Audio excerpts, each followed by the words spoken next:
This is a long staircase. I'm getting more tired. There you go. One step at a time. That's kind of the story of our life, isn't it?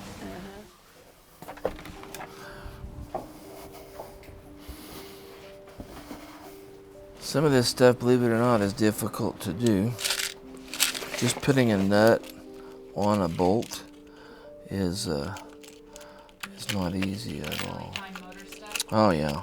This is stuff, see, I can't even pick a nut up. There we go. There was just kind of no one really exactly like Greg Warner. You know what I mean? Like he stood out in a crowd. He stood out in a group of people. He was really dynamic. He was a leader. He managed a lot. He did the job of probably about 10 men.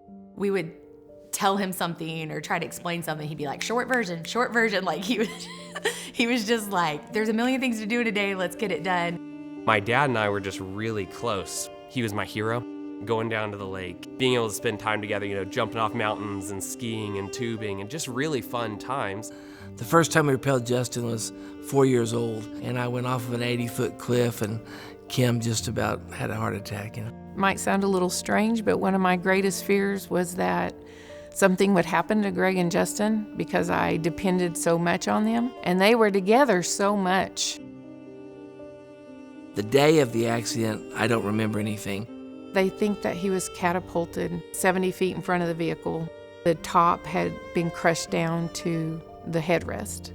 If he would have stayed in the car, he probably wouldn't have made it. The first night that I was there, they gave me a less than 20% chance of survival. His eyes, they had put a lot of drops, cream and stuff on his eyes, and yeah, he just had tubes everywhere, and his body was really swollen.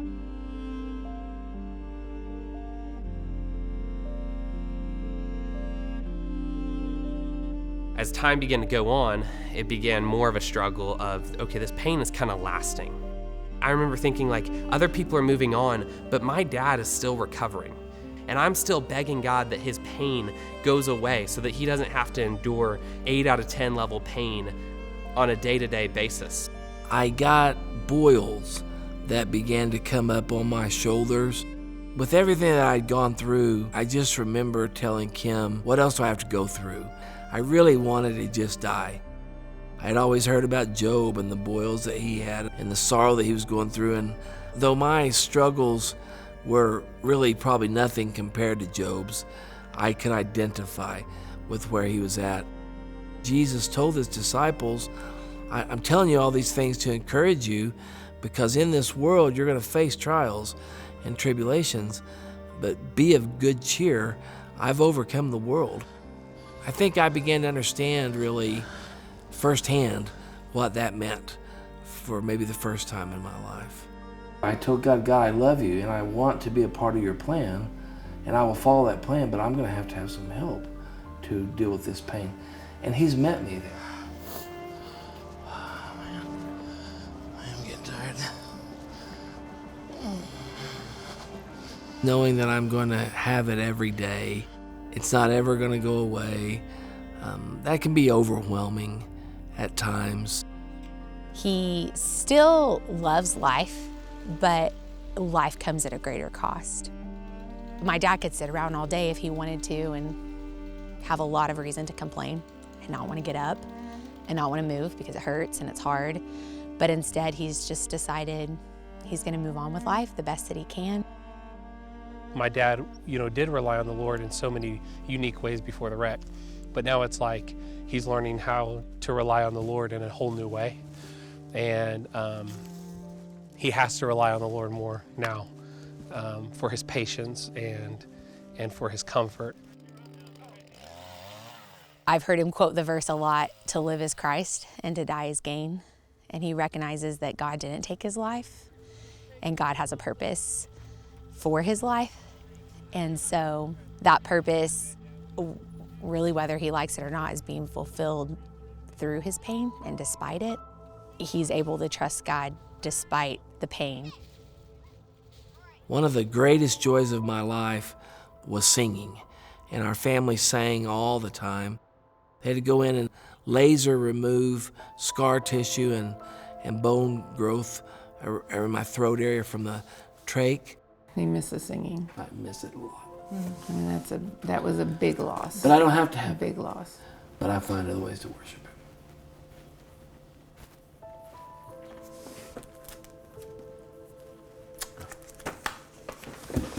We do. To this day, he is still on disability. My mom's serves as kind of a caretaker in certain areas for my dad. He remembers what he used to be like, and he knows that he's not that way anymore. What happened didn't mean God loved us any less.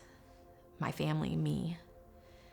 In fact, God loved us so much to walk through it with us.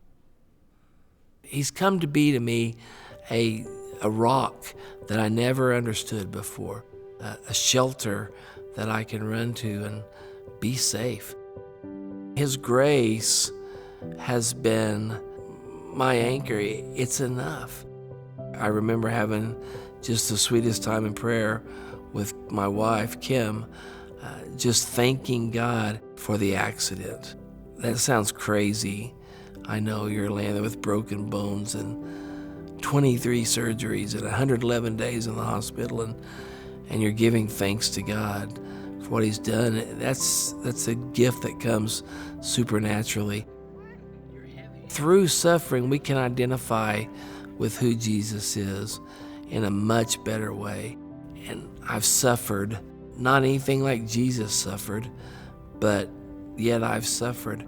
And I understand the great love that He has for me in what He would do, what He would give up to suffer for me.